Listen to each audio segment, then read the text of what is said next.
ইরানে America Israel সম্মিলিতভাবে যে কাজটি করেছে বাংলাদেশের জন্য একটা বিরাট বার্তা। বাংলাদেশের পররাষ্ট্র মন্ত্রণালয় বিবৃতি দিয়েছে, ওই বিবৃতি দিয়েছে কোথায় পাকিস্তান আর আফগানিস্তান যুদ্ধের ক্ষেত্রে তারা বলেছেন এখানে আমাদের কোনো নৈতিক বা কোনো ধরনের কোনো কূটনৈতিক কোনো ভূমিকা নাই, মানে অনেকটা নিরপেক্ষ অবস্থানে থাকা। একসময় আমরা ন্যামের মানে ইয়েতে ছিলাম, মানে নন অ্যালাইনমেন্ট মুভমেন্ট যেটা ন্যামের মেম্বার, কারণ এগুলো এখন আর ওই সময় নাই। কিন্তু এখন একটা কঠিন একটা বাস্তবতার মুখোমুখি এসে আমরা দাঁড়িয়েছি। আমাদের এখানে 90% মুসলমান, এখানে আমাদের প্রায় অর্ধ শতাধিক বিভিন্ন ধর্মীয় সংগঠন আছে, তারা কিন্তু বিভিন্নভাবে পক্ষে বিপক্ষে মিছিল করছে, বিক্ষোভ করছে। ওকে, আমরা গত 1.5 বছর আগে একটা আন্দোলন হয়েছে, ছাত্র আন্দোলন, যেটার নাম আমরা দিয়েছি জুলাই বিপ্লব। এটা কিন্তু একেবারে সরাসরি ভারতের বিরুদ্ধে বক্তব্য দেওয়া হয়েছে, দিল্লির আধিপত্যবাদের বিরুদ্ধে। তো কাজেই ইরানে এখন যে আক্রমণ হলো, সর্বোচ্চ নেতাকে এইভাবে প্রকাশ্যে হামলা করা, হত্যা করা হলো, ওনার ফ্যামিলি শুদ্ধ। কয়েকদিন আগে সাদ্দাম হোসেনকে হত্যা করা হয়েছে, লিবিয়ার গাদ্দাফিকে হত্যা করা হয়েছে। তো ওদের কিন্তু এই যে অ্যাগ্রেসিভ মনোভাব, এটা এখন পরিষ্কার বুঝতে হবে আমাদের জন্য একটা অশনি সংকেত। ইরানে হামলার আগে কিন্তু তারা পাকিস্তান আর আফগানিস্তান এই দুইটা ভাতৃপ্রতিম রাষ্ট্র, মানে সীমান্ত সংলগ্ন রাষ্ট্রের মধ্যে তারা মারামারি লাগিয়ে দিয়েছে।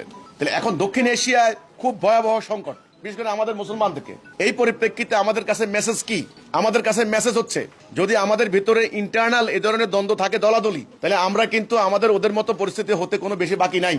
অলরেডি রাজনৈতিক দ্বন্দ্ব করে আমরা এক দলকে দেশ থেকে বের করে দিয়েছি, ওরা এখন প্রস্তুতি নিচ্ছে দেশে রাজনীতি ইন করার জন্য, নিজেদের মধ্যে মারামারি হানাহানি। কাজেই পুরো জাতিটাকে একটা আদর্শের উপরে ঐক্যবদ্ধ করতে হবে, সেটা হলো আল্লাহর সভরেন্টি।